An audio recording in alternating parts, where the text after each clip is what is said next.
Bienvenue tout le monde dans cette nouvelle vidéo.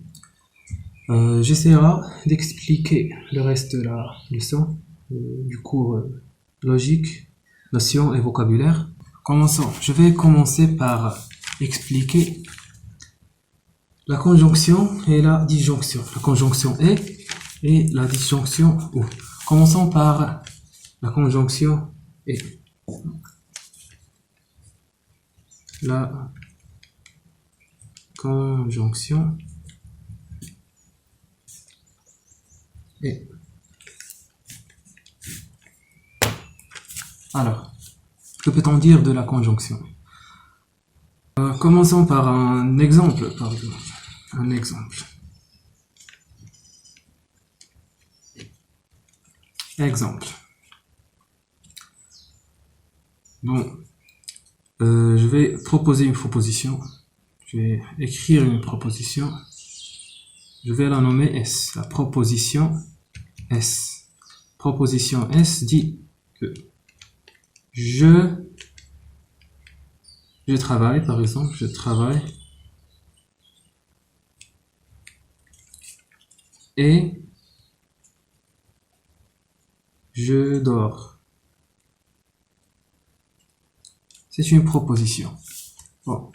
Comme vous voyez, cette proposition est composée de deux autres propositions, comme on a déjà dit dans la première vidéo. D'après plusieurs, ou d'après une, deux, trois, quatre, d'après plusieurs propositions, on peut construire une autre proposition ou d'autres propositions. Alors, on va couper cette proposition, la proposition S, et on va nommer ces deux propositions. Je travaille, c'est une proposition P. Je dors, je vais la nommer Q. Bon, on va discuter les cas et on va voir comment est-ce que S est une proposition vraie, parce que on doit bien assimiler le et le ou et la différence entre les deux. Et on va commencer par le tableau de vérité, de la conjonction et après on va voir celui de la disjonction ou, et on va faire une comparaison. On va voir. Veuillez avoir attention et commençons. Bon.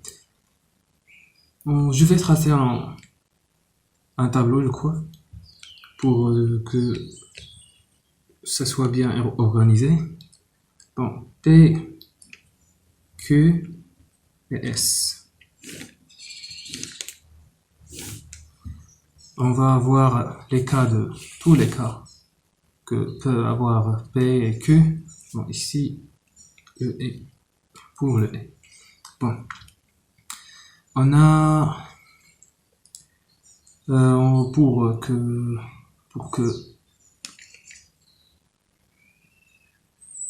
qu'on ait tous les cas, je vais faire une méthode qu'on utilise dans les trucs de relier en binaire et le 1 0 1 0 1 1 0. Bon, ici vrai faux pour que on puisse avoir tous les cas. Vrai, faux. Bon. Voyons. Alors, pour le premier cas, si la proposition P est vraie et la proposition Q est aussi vraie, alors, oui, je travaille et oui, je dors. Alors, si je te dis je travaille et je dors, est-ce que la proposition S est vraie aussi? Sachant que P et Q sont vrais, sachant que je travaille, sachant que je dors. Alors, je mens pas. S est vrai.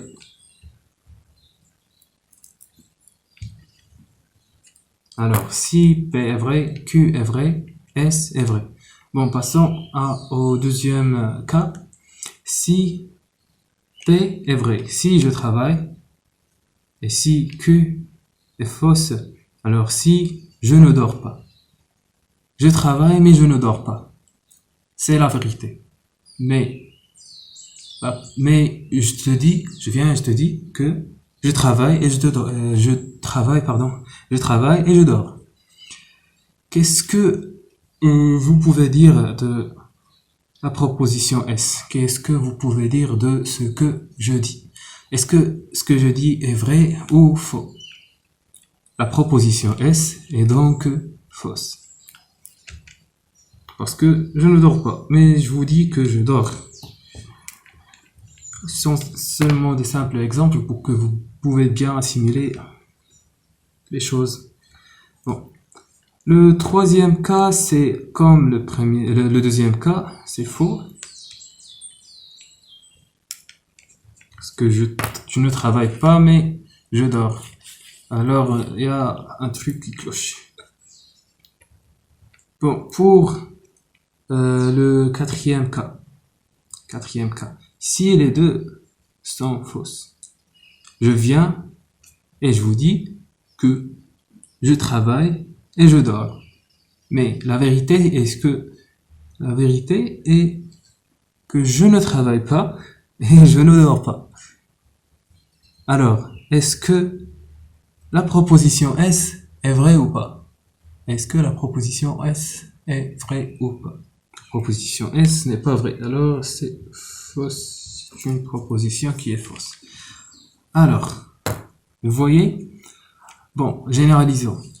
Pour on va oublier le mauvais exemple. On va oublier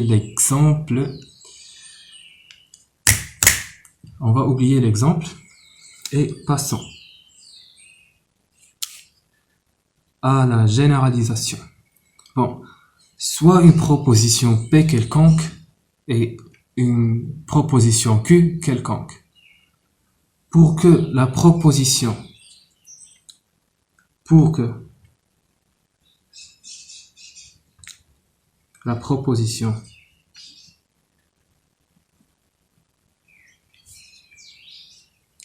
P et Q soit vraie,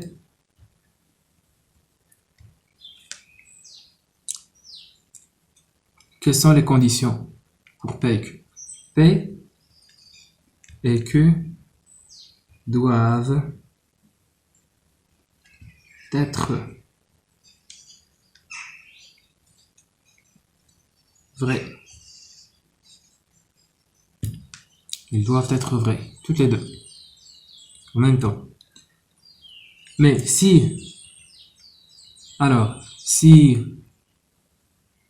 sinon, la proposition S, sinon P et Q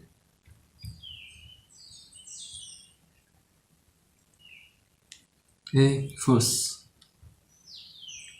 C'est une proposition fausse. Sinon, alors les trois autres cas où ce cas-là n'est pas vérifié, la proposition S, la proposition P et Q, et alors fausse. Vous voyez? Bon, passons à la disjonction. J'espère que vous avez bien compris. Ce sont des choses simples, mais ce sont des choses qui peuvent ruiner votre examen. Si vous ne pouvez pas bien assimiler ces choses-là, vous allez avoir beaucoup d'erreurs, commettre beaucoup d'erreurs et bien faire des erreurs. Vous n'allez pas bien avoir des réponses correctes au long de l'examen. Bon, passons à la disjonction. La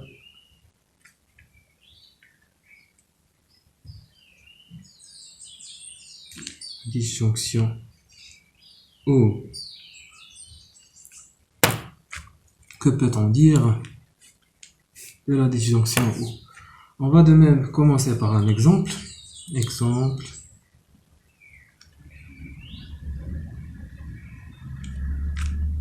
Bon.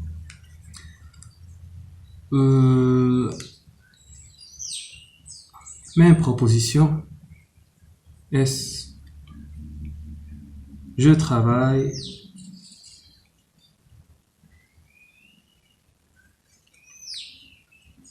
Ou je dors. Ici, il y a un truc dans le ou.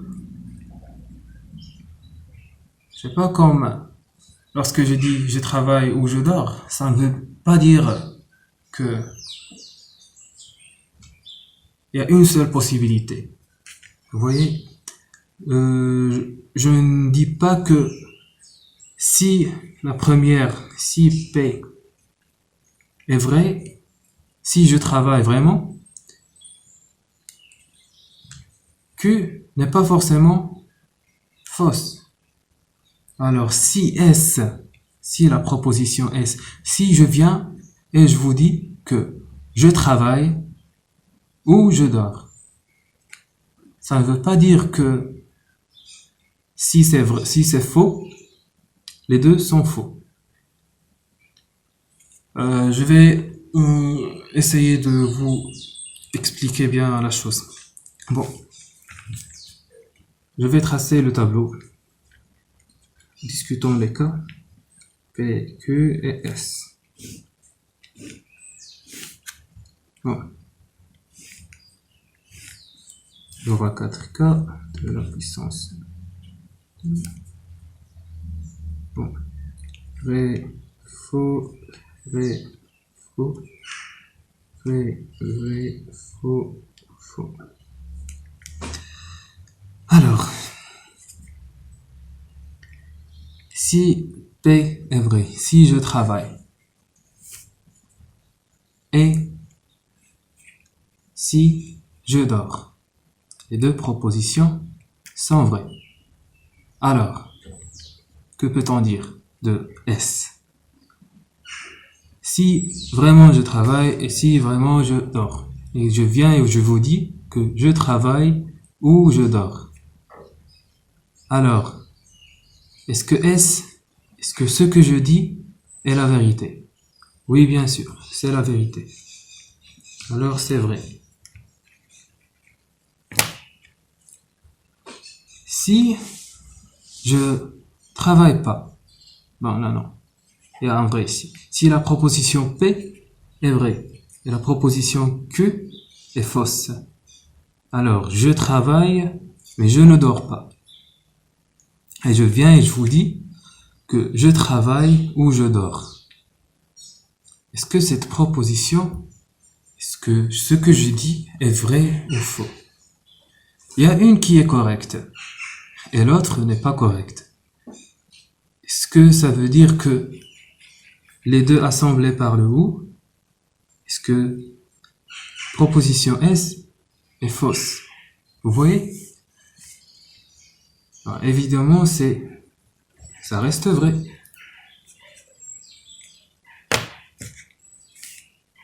Ici, le truc de vrai et vrai, c'est le truc que vous devez être attentif ici.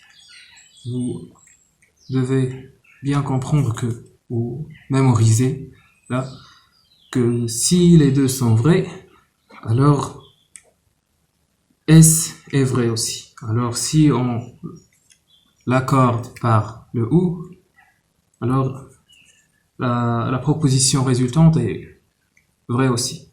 La même chose pour la troisième cas, c'est vrai aussi, parce que l'une des deux est vraie.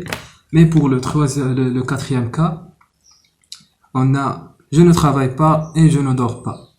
Alors, si je vous dis que je travaille, si je vous dis que je travaille ou je dors, mais nul des deux est vrai, alors c'est faux.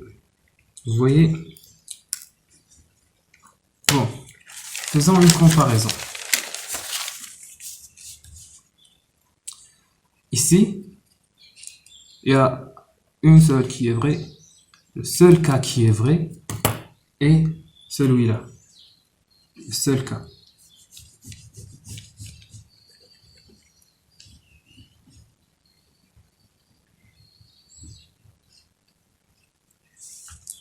Mais ici, il y a 3 cas.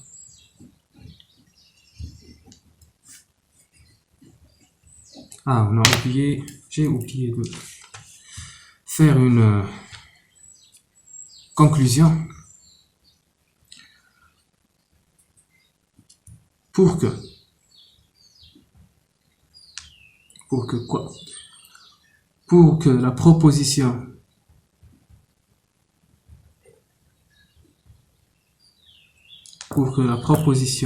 P ou Q soit vraie, ben, on doit faire chose simple. On doit simplifier les choses. Alors, je vais commencer par comment S doit être pour que, comment P et Q doivent être pour que S soit fausse. Alors, pour que la proposition P ou Q soit fausse, quelles sont les conditions? Les deux doivent être fausses. C'est le seul cas. Vous voyez? C'est le seul cas. Le quatrième cas. Premier cas, deuxième cas, troisième cas et le quatrième cas. Pour que la proposition P ou Q soit fausse, P et Q doivent être quoi? Doivent être fausses aussi. Vous voyez? Sinon,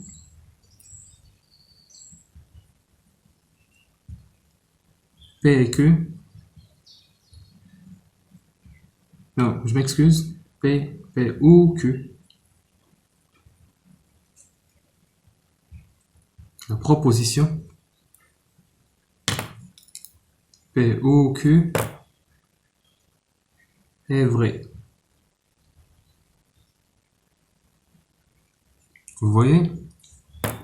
Alors, qu'est-ce qu'on peut conclure?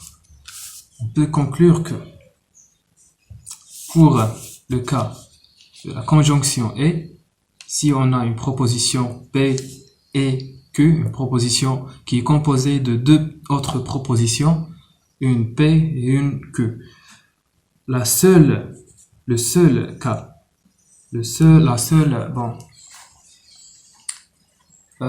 pour que S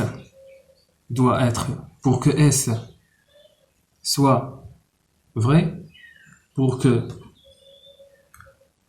les deux propositions accordées par le et, la conjonction et, soient vraies, les deux doivent être vrais. C'est le seul, si et seulement si. C'est ici où on utilise ce mot, cette phrase. Bon, mais pour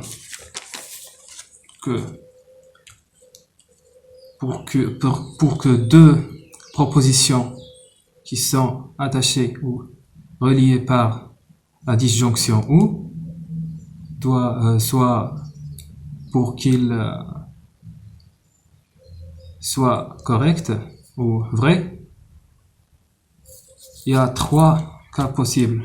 Il y a 3 conditions possibles pour que